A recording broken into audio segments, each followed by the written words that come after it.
한 젊은 대위가 부대 정문에서 평범해 보이는 노인을 차갑게 돌려보냅니다.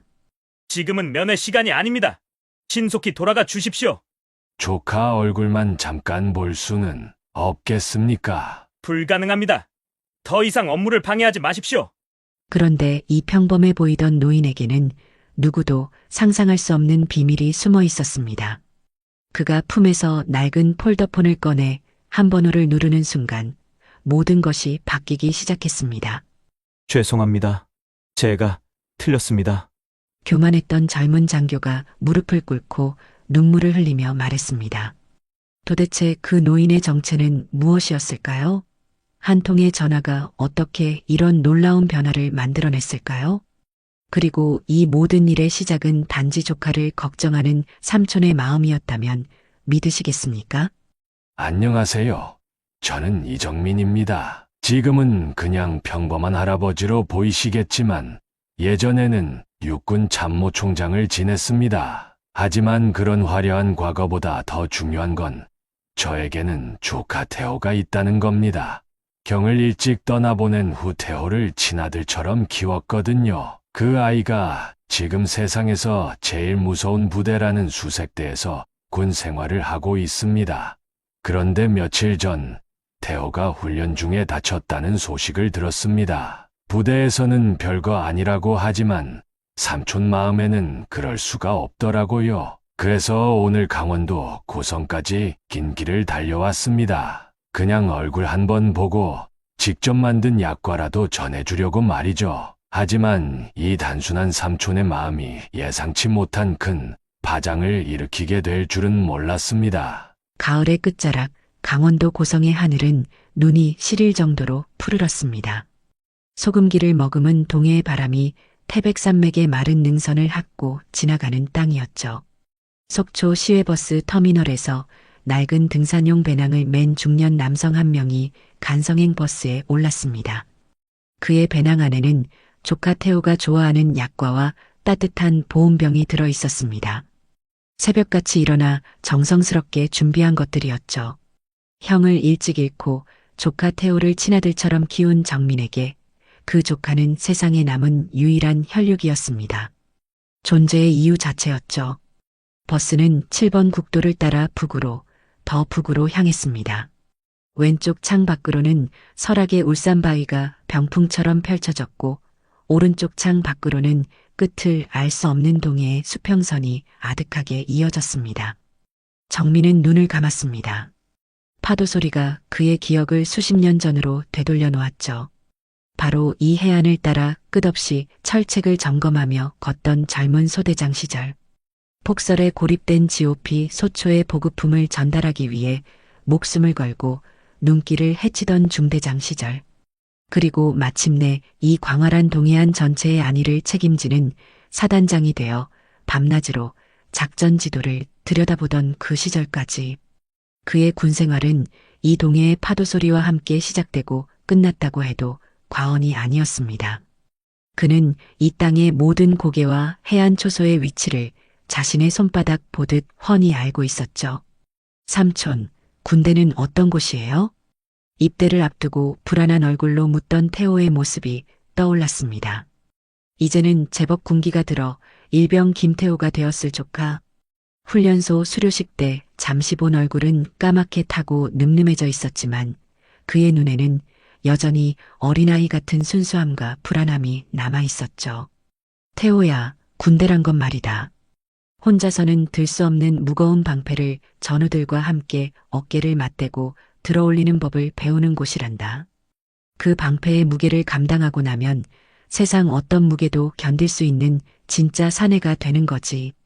그렇게 말해주었지만 막상 험한 부대로 조카를 보낸 후 그의 마음은 하루도 편할 날이 없었습니다. 혹독한 훈련은 잘 받고 있는지, 선임들의 괴롭힘은 없는지, 밥은 제대로 먹고 다니는지, 온갖 걱정이 파도처럼 밀려왔죠. 그런데 며칠 전 태호와 같은 중대에서 복무하는 한 병사로부터 비공식적인 연락이 왔습니다. 태호가 훈련 중에 발목을 심하게 다쳤는데 제대로 된 치료를 받지 못하고 있어요. 부대에서는 단순한 접질림이라고 하는데 계속 악화되고 있는 것 같아요. 그 순간 정민의 마음속에서 뭔가가 툭 하고 끊어졌습니다. 더 이상 가만히 있을 수 없었죠. 버스가 마침내 간성 터미널에 도착했습니다. 정민은 택시를 잡아 타고 목적지를 말했습니다. 22사단 수색대 앞으로 갑시다. 택시기사는 백미러로 그를 훑어보더니 대수롭지 않게 말했습니다. 조카분 보러 가시나 봐요. 수색대 되면 고생이 보통 아닐 텐데. 요새 큰 훈련 있다던데 면회가 되려나 모르겠네요. 정민의 가슴이 조금 더 답답해졌습니다. 택시는 점점 더 깊은 산길로 접어들었습니다. 길의 끝 율곡부대라는 이름과 함께 위협적인 철문이 앞을 가로막았죠. 통일의 선봉, 산악의 왕자, 수색대대의 자부심이 담긴 구호가 선명했습니다. 정민은 택시에서 내려 천천히 위병소로 향했습니다. 마음이 무거웠죠. 하지만 조카를 만나야 한다는 생각만으로 발걸음을 옮겼습니다. 위병소 앞에는 소총을 맨 위병들 외에 딱 봐도 중대 지휘관으로 보이는 장교 한 명이 서서 무언가를 지시하고 있었습니다. 건칠한 키에 다부진 체격, 날카로운 눈매를 가진 대위. 전투복 명찰에는 장민수라는 이름이 새겨져 있었죠. 그는 상황판을 든 병사에게 쉴 새 없이 질문을 던지며 작전 계획을 최종 점검하는 중인 듯 했습니다. 정민이 다가가자 장민수 대위는 잠시 하던 것을 멈추고 그를 쏘아보았습니다. 그의 시선에는 일말의 온기도 없이 오직 자신의 완벽한 계획을 방해하는 불청객을 향한 차가운 경계심만이 가득했죠. 무슨 일로 오셨습니까? 목소리는 낮고 차분했지만 그 안에는 상대를 압도하는 강한 자신감이 배어 있었습니다. 정민은 순간 마음이 움츠러들었습니다.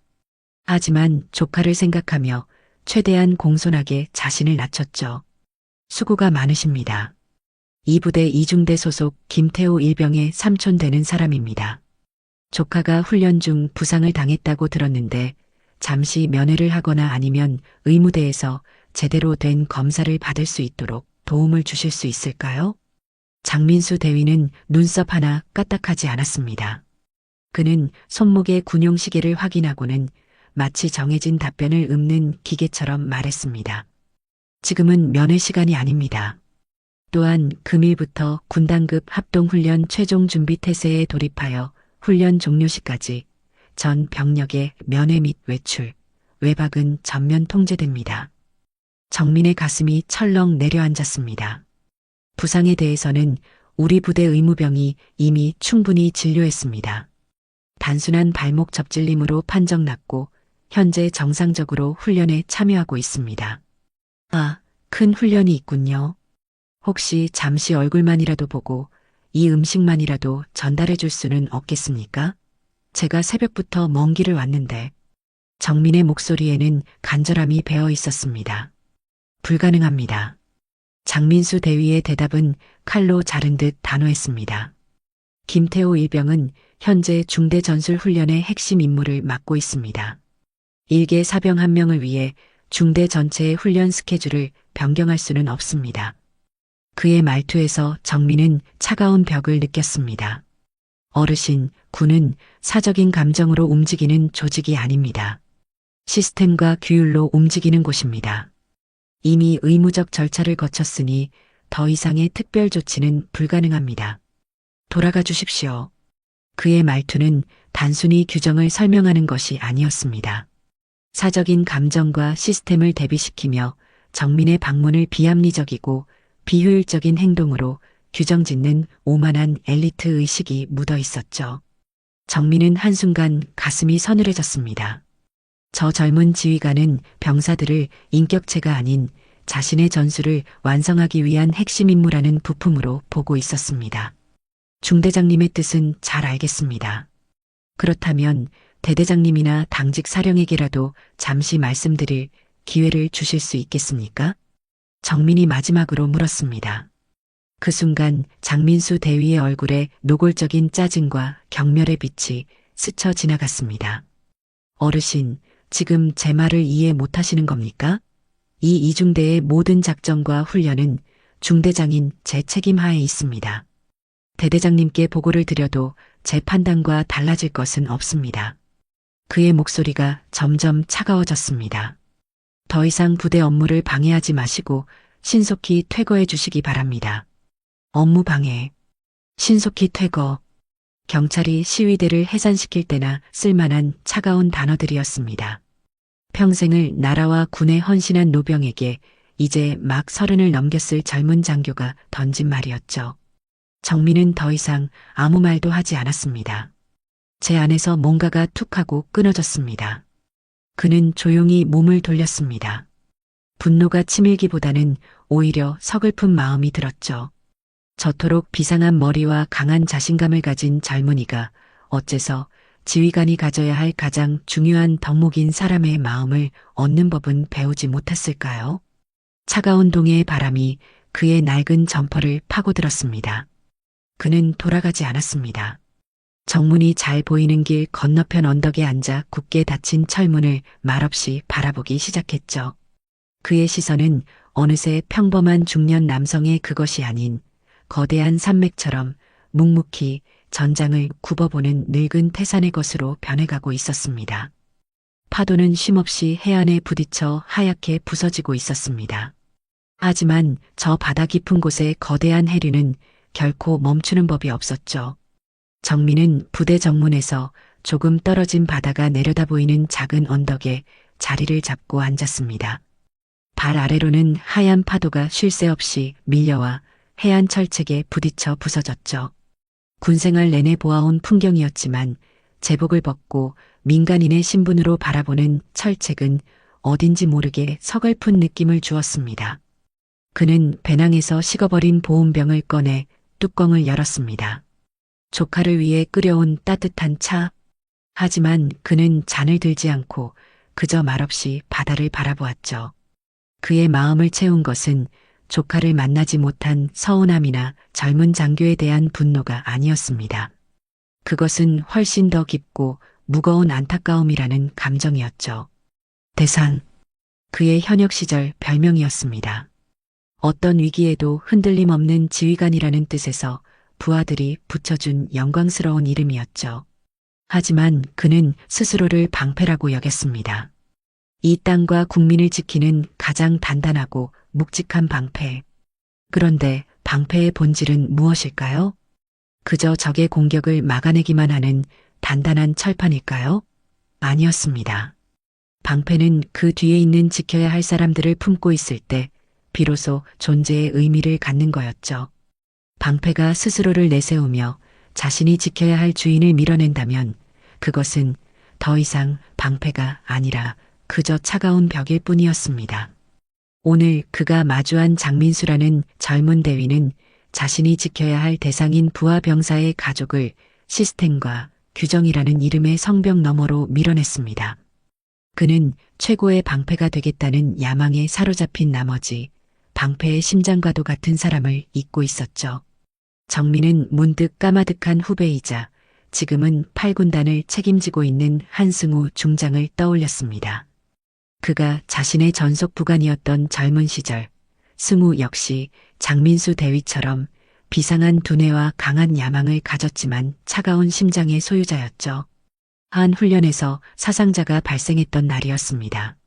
승우는 다음날 아침까지 사고 경위와 후속 조치에 대한 완벽한 보고서를 작성해 그의 책상 위에 올려놓았었죠. 흠잡을 데 없는 완벽한 보고서였습니다. 하지만 정민은 그를 크게 질책했었죠. 한소령, 자네 보고서에는 모든 사실과 데이터가 다 들어있는데 가장 중요한 게 빠져있네. 무엇인지 가르쳐 주십시오, 사단장님. 승우의 목소리는 여전히 차분했었지만 눈동자에는 당황함이 스쳐 지나갔었죠. 어젯밤 아들을 잃은 어미가 내 사무실에 전화를 걸어 밤새 울었네. 자네 보고서엔 그 어머니의 눈물 한 방울이 들어있지 않아. 정민의 목소리가 무거워졌습니다. 군대는 보고서로 움직이는 게 아닐세. 사람의 마음으로 움직이는 거야. 그걸 읽는 순간 자네는 지휘관이 아니라 그냥 유능한 행정가일 뿐일세. 그날 이후 승우는 완전히 다른 사람이 되었습니다. 그는 차가운 머리뿐만 아니라 뜨거운 가슴을 가진 지휘관으로 성장했죠. 지금의 장민수 대위에게는 그때의 승우처럼 쓴소리를 해주고 길을 바로 잡아줄 스승이 없는 것일까요? 정민의 마음속에서 무언가가 꿈틀거렸습니다. 한편 장민수 대위는 정문에서 돌아와 중대 지휘 텐트 안의 작전 상황판 앞에 섰습니다. 방금 전의 일은 머릿속에서 깨끗이 지워졌죠. 그의 세계에서 매뉴얼에 없는 변수는 제거 대상일 뿐 곱씹을 가치도 없는 데이터 조각이었습니다. 그의 눈앞에는 오직 다음 주에 시작될 군단급 합동훈련의 전개도만이 펼쳐져 있었죠. 그것은 그의 야망 그 자체이자 소령 진급을 향한 가장 중요한 디딤돌이었습니다. 그는 육사 시절부터 타의 추종을 불허하는 전술적 천재로 불렸습니다. 남들이 보병 중대의 전술을 고민할 때 그는 이미 연대급, 사단급 기동을 머릿속에 그리고 있었죠. 병사들은 그에게 인격체가 아니었습니다. 지도 위에 놓인 저마다 다른 기동력과 화력을 가진 체스말이었죠. 그의 임무는 이 말들을 가장 효율적으로 움직여 가장 완벽한 승리의 그림을 그려내는 것이었습니다. 감정, 피로, 사기 같은 측정 불가능한 요소들은 그의 작전 계획에서 가장 먼저 배제되는 불순물이었죠. 중대장님, 중대 행정보급관인 김상사가 조심스럽게 다가왔습니다. 병사들이 연일 이어진 훈련에 많이 지쳐 있습니다. 오늘 오후만이라도 개인 정비 시간을 보장해 주시면 사기 진작에 도움이 될 것 같습니다만. 김상사의 목소리에는 간절함이 배어 있었습니다. 민수는 상황판에서 눈을 떼지 않은 채 냉정하게 대답했습니다. 사기는 충분한 휴식에서 나오는 게 아니라 완벽한 승리에서 나오는 걸세. 김상사. 지금 우리에게 가장 중요한 건 병사들의 컨디션이 아니라 작전 계획의 숙지 상태야. 이소대적 해안포 예상 타격 지점 회피 기동 숙지 상태가 아직 70%에 미치지 못해. 오후 시간 동안 완전 숙달시킨다. 이상. 김상사는 더 이상 아무 말도 하지 못하고 물러났습니다. 저 젊은 지휘관에게 병사들의 고통을 호소하는 것은 벽에 대고 외치는 것과 같다는 것을 그는 이미 여러 번 경험했거든요. 민수의 시선은 다시 상황판 위를 미끄러졌습니다. 그의 손가락이 한 지점을 가리켰죠. 김태호 일병. 정문에서 그의 삼촌이라는 중년 남성이 찾아왔던 바로 그 병사였습니다. 그의 작전 계획에서 태호는 3소대 척후조의 핵심이었죠. 지정된 침투로를 개척하고 후속 부대의 안전을 확보해야 하는 중요한 말이었습니다. 면회. 민수는 속으로 코웃음을 쳤습니다. 전쟁을 앞둔 지휘관에게 일개 병사의 사적인 감상 따위가 가당키나 한 소리인가 말이죠. 그는 자신의 조치가 지극히 합리적이고 효율적이었다고 굳게 믿었습니다. 오히려 그런 나약한 정신 상태를 가진 병사를 핵심 임무에서 배제해야 하는 건 아닌지 잠시 고민했죠. 하지만 이미 짜인 판을 바꾸는 것은 그의 완벽주의가 허락하지 않았습니다. 그는 김태호라는 말이 제 기능을 다할 것이라고, 아니 다해야만 한다고 결론 내렸습니다. 그의 야망의 요새는 그렇게 견고하게 지어지고 있었죠. 모든 변수는 통제되었고 모든 병력은 그의 시나리오대로 움직일 준비를 마쳤습니다. 그는 이 거대한 훈련이라는 무대에서 자신의 천재성을 군단 전체에 증명해 보일 참이었습니다. 그가 쌓아 올린 이 철옹성 같은 계획에 감히 그 누구도, 그 어떤 것도 흠집을 낼 수 없으리라 믿었죠. 그는 정문 밖에서 자신을 기다리고 있을지도 모를 노인의 존재를 완전히 잊었습니다. 정민은 차가운 동에 바람을 맞으며 깊은 생각에 잠겼습니다. 그의 마음속에서 하나의 결심이 천천히 모양을 잡아가고 있었죠. 이것은 더 이상 조카를 보고 못 보고의 문제가 아니었습니다. 군의 대선배로서 길을 잃은 젊은 후배가 더 늦기 전에 방패의 무게를 깨닫게 해주어야 할 의무가 자신에게 있었습니다. 오늘의 이 가르침은 장민수 대위 개인뿐만 아니라 그가 앞으로 지휘하게 될 수많은 부하들과 나아가 군 전체를 위한 것이었죠. 그는 품에서 낡은 폴더폰을 꺼냈습니다. 전화번호부에는 20개 남짓한 번호가 전부였습니다. 그는 익숙한 손놀림으로 번호를 찾아냈죠. 나의 부관 한승우. 그의 엄지손가락이 통화 버튼 위에서 잠시 멈췄습니다. 이 전화 한 통이 불러올 거대한 파장을 그는 알고 있었거든요. 한 젊은 장교의 군 생활을 송두리째 뒤흔들 수도 있는 일이었습니다.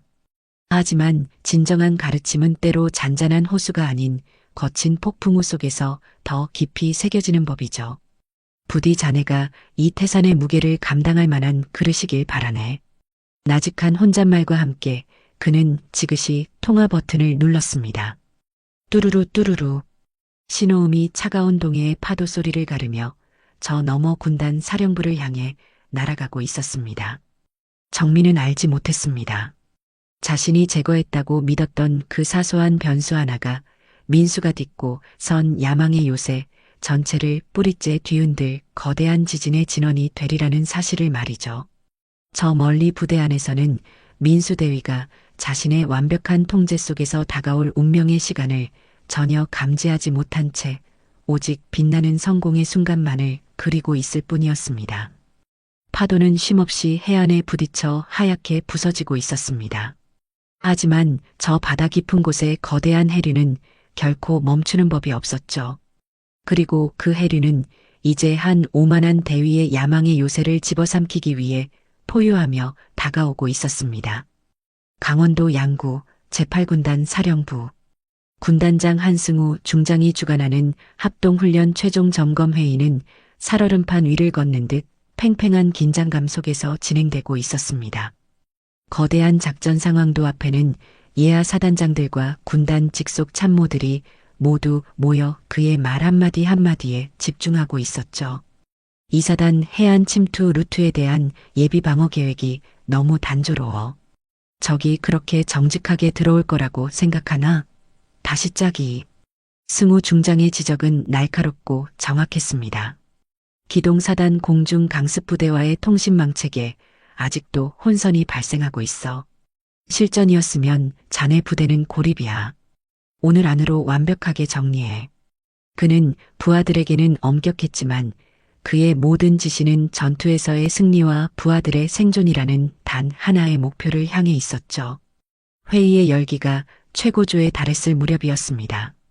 군단장의 전속 부관이 창백한 얼굴로 다가와 그의 귀에 대고 속삭였습니다. 군단장님, 사적인 전화입니다만. 발신자가. 승우는 미간을 찌푸렸습니다. 이 중요한 회의 중에 사적인 전화라니 말이죠. 하지만 부관의 표정이 심상치 않았습니다. 그는 부관이 내민 암호화된 개인 휴대폰의 화면을 보는 순간 온몸이 그대로 굳어버렸습니다. 화면에 선명하게 떠있는 이름. 이정민 장군님. 그것은 단순한 이름이 아니었습니다. 승우에게는 군인의 길 그 자체이자 흔들리는 젊은 시절 자신을 거목처럼 지탱해준 태산이었죠. 자신이 사단장 시절에 그를 부관으로 모셨던 그 시간은 자신의 군생활 전체를 관통하는 철학의 뿌리가 되었습니다. 저녁 후 명절 때 안부 인사를 올리는 것 외에는 감히 먼저 연락드리지 못했던 하늘 같은 스승이었죠. 그런 그에게서 먼저 전화가 온 것은 처음 있는 일이었습니다. 심장이 쿵하고 불안하게 내려앉았습니다. 잠시 쉰다. 모두 10분간 휴식. 그는 태연한 척 말했지만 목소리는 미세하게 떨리고 있었습니다. 그는 회의실을 나와 자신의 집무실로 들어가 문을 잠갔죠. 그리고 심호흡 한 번과 함께 통화 버튼을 눌렀습니다. 그의 등은 어느새 90도로 굽어 있었습니다. 충성, 부관 한승우입니다. 장군님.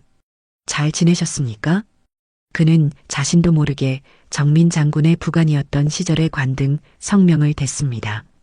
수화기 너머로 세월의 깊이를 담은 그러나 여전히 강직한 목소리가 들려왔습니다. 한 장군, 바쁜 사람 붙들어서 미안하네. 내가 지금 자네 군단 예하 부대인 22사단 수색대 앞에 와 있네. 예, 수색대 말씀이십니까? 승우는 눈앞이 아찔해졌습니다. 어찌 그런 험한 곳까지 혼자 가셨습니까? 미리 기별이라도 주셨으면 제가 모시러 갔을 것을. 태산이 홀로 자신의 관할 구역 최전방, 그것도 일반인에게는 접근이 엄격한 수색대 정문 앞에 계시다는 말이었습니다. 조카 녀석 얼굴이나 보려고 왔지. 그런데 자네 부대 군기가 아주 대단해. 정민의 목소리에는 묘한 여운이 있었습니다. 젊은 대위 하나가 중대장이라는데 군단 합동 훈련 때문에 절대 안 된다고 하더군. 아주 장래가 촉망되는 지휘관이야. 원칙과 시스템을 중시하는 것이 꼭 자네 젊은 시절 같아. 칭찬의 말이었지만 승우의 등줄기에는 식은땀이 흘렀습니다. 스승은 자신을 칭찬하는 척하며 가장 아픈 곳을 찌르고 있었죠. 자네 젊은 시절 같아라는 말은 시스템에만 매몰되어 사람을 보지 못했던 젊은 시절의 자신을 상기시키는 말이었습니다. 즉, 자네 휘하의 젊은 지휘관이 내가 가장 경계하라고 가르쳤던 잘못을 그대로 저지르고 있다는 무서운 질책이었죠. 수치심과 분노, 그리고 스승에 대한 송구함에 온몸이 떨려왔습니다. 장군님, 송구합니다. 제가 당장. 됐네.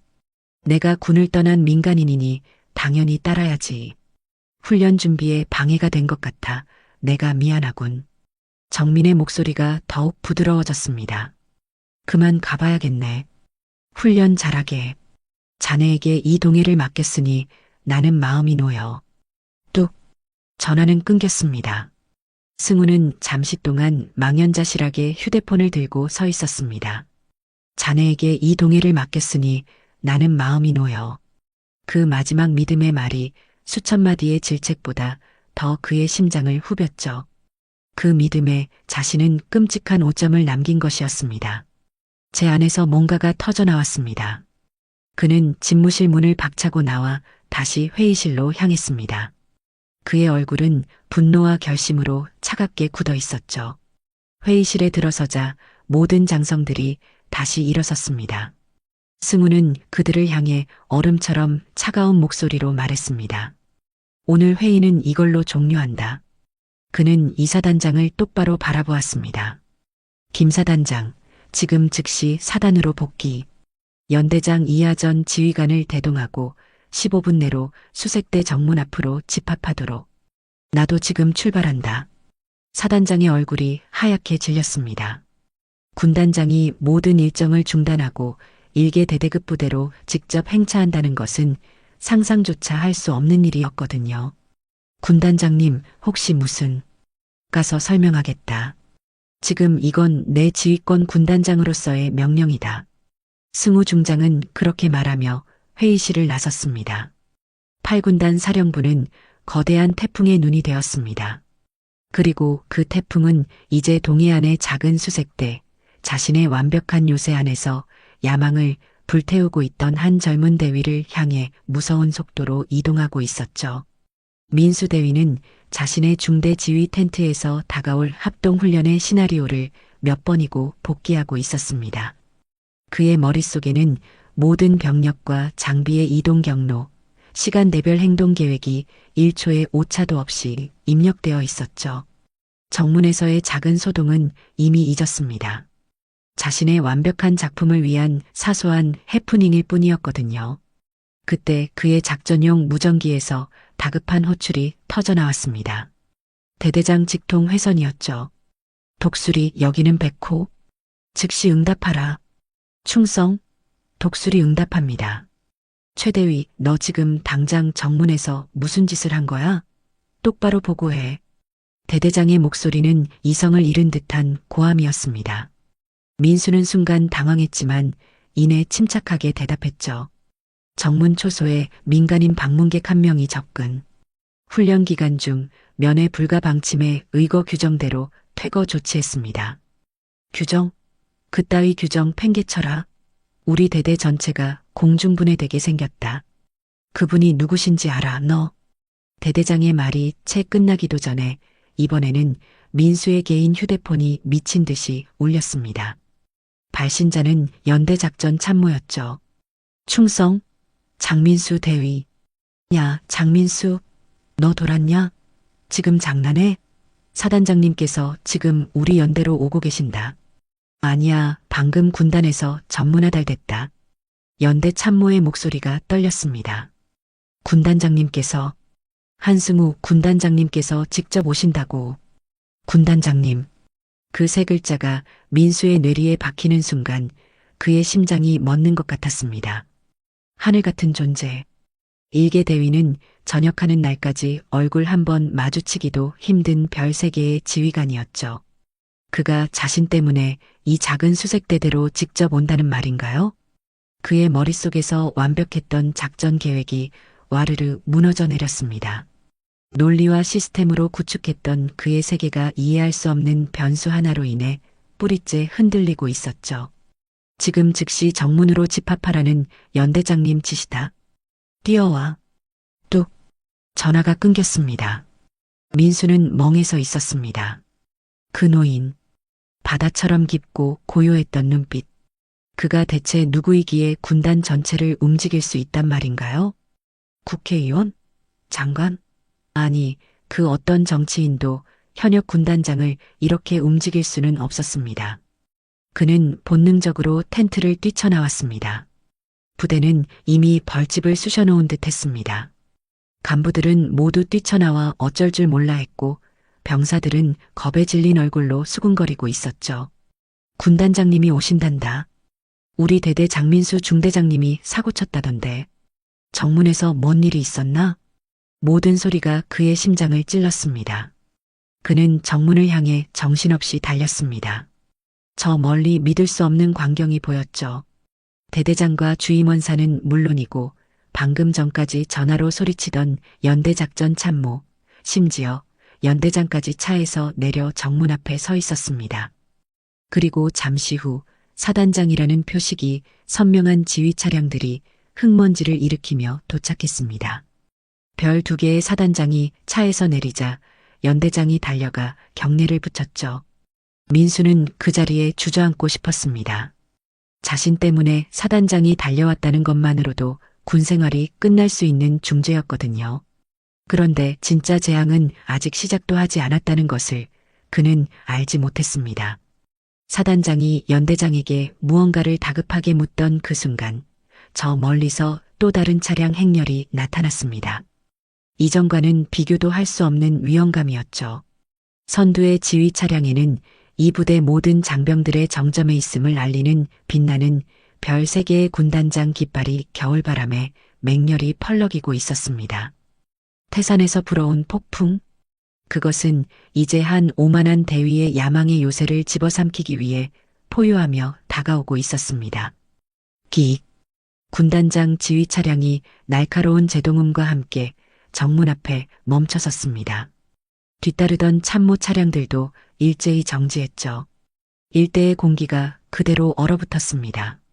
사단장부터 연대장, 대대장까지 그 자리에 있던 모든 지휘관들은 숨을 죽인 채 문이 열리기만을 기다렸습니다. 문이 열리고 승우 중장이 땅을 딛고 섰습니다. 그의 얼굴에는 어떤 감정도 떠오르지 않았습니다. 너무나도 차갑고 고요해서 오히려 폭발 직전의 화산처럼 느껴졌죠. 그의 시선은 정문 앞에 도열한 자신의 부하들을 하나의 인격체로 인식하지 않는 듯 했습니다. 그는 그저 그들을 투명한 유리처럼 통과하여 저 너머를 보고 있었죠. 충성 22사단장 소장 김영철 군단장님께 대하여. 사단장이 앞으로 나서며 경례를 하려던 순간이었습니다. 승우 중장은 손을 드는 것 같은 최소한의 동작도 없이 그를 그대로 지나쳐갔습니다. 사단장도 연대장도 대대장도 그의 눈에는 존재하지 않았죠. 그의 발걸음은 오직 한 사람을 향해 있었습니다. 길 건너편 언덕에서 동해의 바람을 맞으며 자신을 바라보고 있는 초라한 노인을 향해서 말이죠. 지휘관들은 모두 넋이 나간 표정으로 그 광경을 지켜보았습니다. 민수 대위는 거의 실신 직전이었습니다. 자신의 상상 범주를 완전히 벗어난 일이 벌어지고 있었거든요. 마침내 승우 중장은 언덕을 올라 정민의 앞에 섰습니다. 그 자리에 있던 모두가 숨을 죽였습니다. 다음 순간 8군단의 최고 지휘관 승우 중장은 탁소리가 나도록 발을 모아붙이고 섰습니다.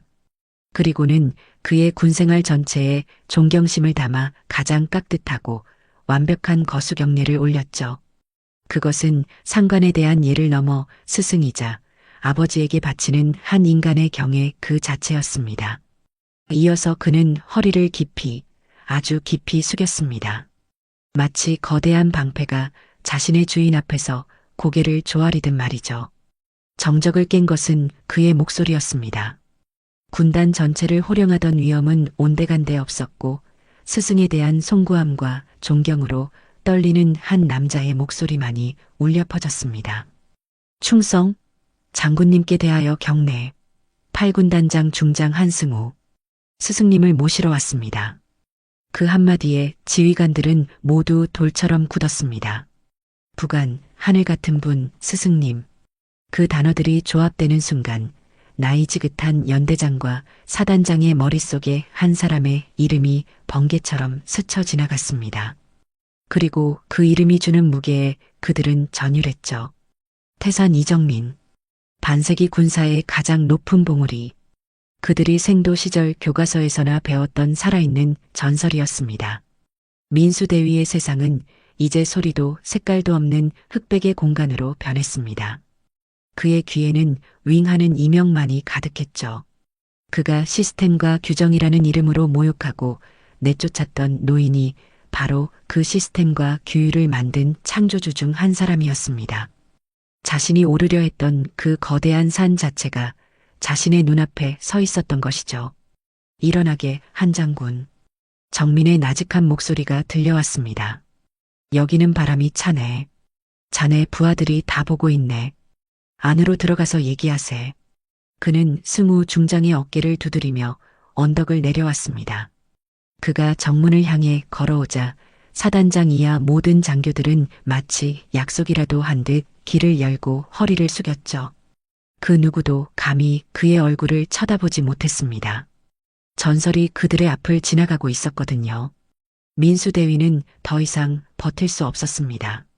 그의 오만한 자아, 야망의 요새, 완벽한 계획, 그 모든 것이 먼지처럼 부서져 내렸습니다. 그의 두 다리가 힘없이 꺾였죠. 그는 그 자리에 그대로 무릎을 꿇고 주저앉았습니다. 태산의 그림자가 그의 모든 것을 집어삼키고 있었습니다. 수색대 본청의 가장 깊숙한 곳, 외부의 모든 소음이 차단된 군단장 직속 응접시, 공기는 유리처럼 팽팽하고 무거웠습니다. 방의 주인은 응접실 소파에 앉은 정민이었고 8군단의 지배자인 승우 중장은 마치 부관 시절로 돌아간 듯 그의 곁에 꼿꼿이 서 있었죠. 그리고 그들 앞에 민수대위는 영혼이 빠져나간 껍데기처럼 서 있었습니다. 그의 발밑 빛나던 전투복 위로 눈물 자국이 뚝뚝 떨어져 얼룩을 만들고 있었죠.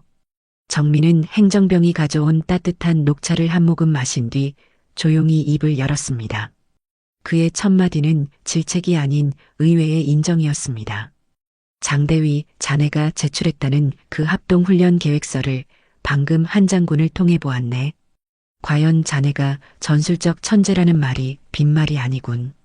완벽한 시간 계산, 정확한 화력 배치, 허를 찌르는 기동 계획까지. 교과서에 실려도 손색이 없을 정도야. 예상치 못한 칭찬에 민수는 혼란스러운 눈으로 그를 바라보았습니다. 정민은 그 눈을 피하지 않고 부드럽지만 날카로운 시선으로 말을 이었습니다.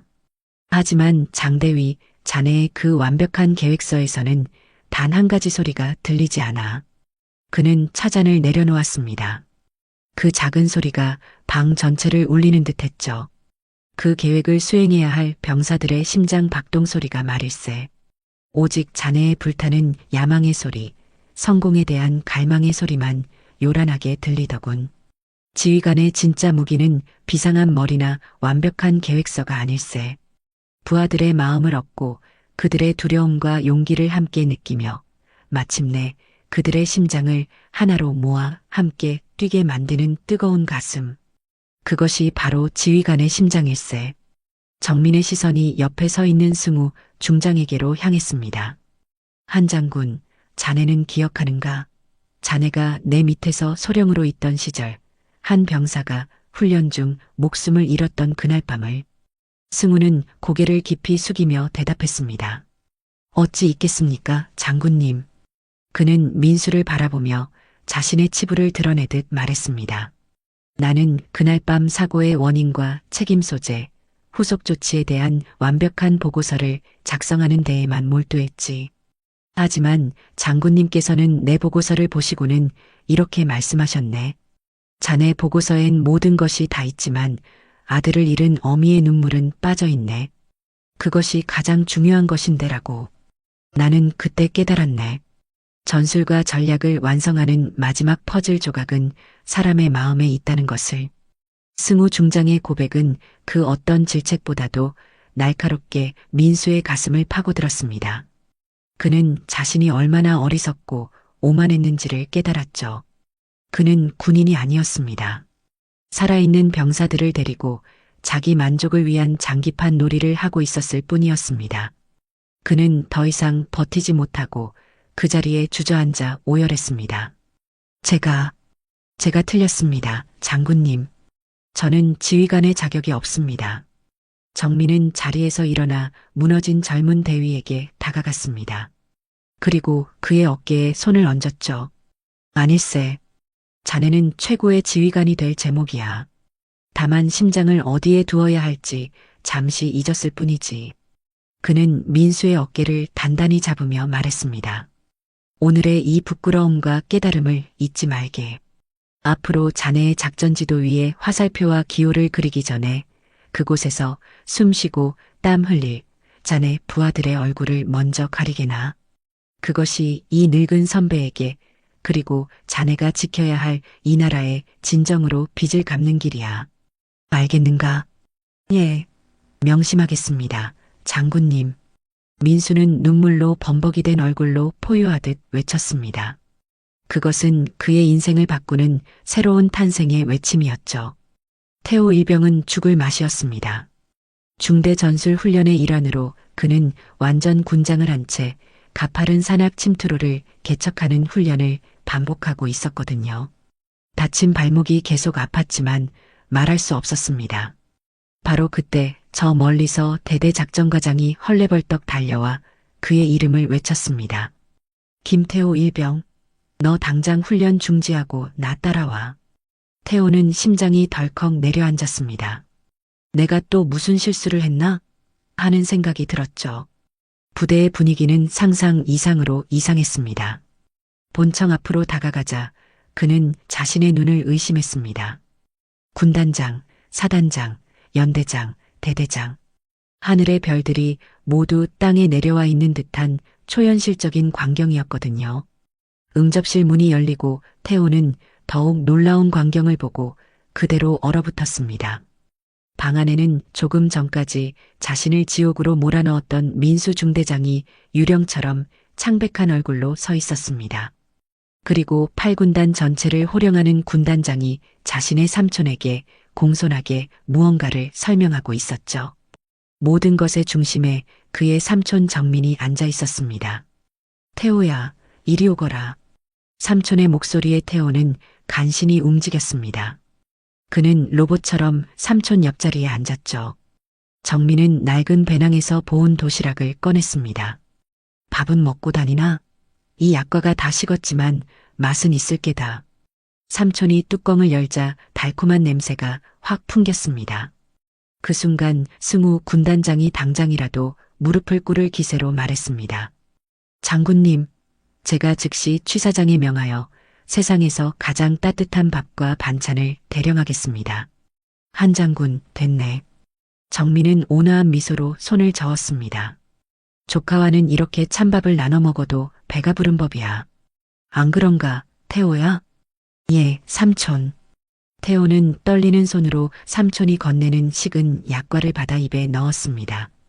목이 메어 제대로 삼킬 수도 없었지만 세상에서 가장 따뜻하고 맛있는 음식이었죠. 그는 그제야 모든 것을 이해했습니다. 부대를 뒤흔든 이 거대한 태풍의 눈이 바로 자신의 삼촌이었다는 것을. 늘 인자하고 평범한 동네 할아버지 같기만 했던 그의 어깨 위에 대한민국 육군 전체의 역사가 얹혀져 있다는 것을 말이죠. 그는 충격과 경외 그리고 엄청난 자부심에 휩싸였습니다. 동시에 태산의 조카라는 그 무게가 얼마나 무거운 것인지도 깨닫게 되었죠. 그는 조용히 밥을 삼켰습니다. 삼촌은 아무 말 없이 그의 어깨를 두드려 주었습니다. 응접실 안의 별들은 그저 한 평범한 삼촌과 조카의 식은 도시락 앞에서 조용히 숨을 죽이고 있을 뿐이었습니다. 태산이 떠난 후 수색대에는 폭풍 뒤에 고요함이 찾아왔습니다. 민수 대위를 향한 공식적인 징계는 없었습니다. 하지만 그는 자신의 영혼에 결코 지워지지 않을 진급이라는 두 글자를 새겼죠. 진정한 급소를 깨우치다라는 의미의 진급이었습니다. 그의 변화는 다음날 아침 모두를 놀라게 했습니다. 연기되었던 합동 훈련 준비를 위해 소대장과 부사관들을 소집한 그는 늘 하던 대로 일방적인 명령을 하다라는 대신 거대한 작전지도 앞에 그들을 둘러세우고는 입을 열었습니다. 제군들, 이것이 나의 계획이다. 하지만 나는 책상에만 앉아 있었고 실제 이 땅을 밟고 뛰는 것은 제군들이다. 그의 목소리에는 이전과 다른 따뜻함이 배어 있었습니다.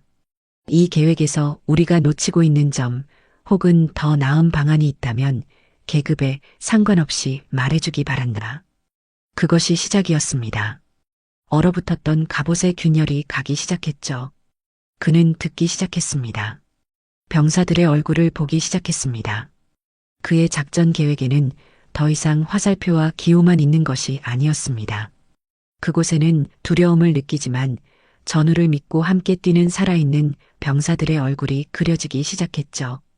중대의 분위기는 놀랍게 변해갔습니다. 공포로 유지되던 군기는 신뢰라는 더 단단한 접착제로 대체되었습니다. 병사들은 더 이상 민수를 터미네이터라 부르지 않았습니다. 그들은 그를 진정한 우리 중대장님이라고 부르기 시작했죠. 대한민국의 동쪽 하늘 아래 희망은 그렇게 또 다른 태산이 되어 솟아오르고 있었습니다. 오늘 이야기는 여기까지입니다. 이정민 장군과 장민수 대위의 만남을 통해 우리가 배울 수 있는 것은 참 많습니다. 아무리 뛰어난 능력을 가졌어도 사람을 보지 못한다면 진정한 리더가 될 수 없다는 점이죠. 규정과 시스템도 중요하지만 그 안에 담긴 따뜻한 마음이 더 소중합니다. 또한 진정한 스승의 모습도 보았습니다. 이정민 장군은 권력으로 압박하지 않고 깨달음을 통해 젊은 후배를 변화시켰습니다. 때로는 가장 큰 가르침이 가장 아픈 경험에서 나오기도 합니다. 무엇보다 가족을 향한 마음은 그 어떤 것보다 강력하다는 걸 알 수 있었습니다. 조카를 걱정하는 삼촌의 마음 하나가 거대한 조직 전체를 움직였으니까요. 영상이 마음에 드셨다면 좋아요와 구독 그리고 다른 분들과 함께 이 영상을 공유해주세요. 그리고 댓글로 여러분은 과연 어떤 선택을 했을지 알려주세요. 당신의 이야기도 기다리고 있습니다.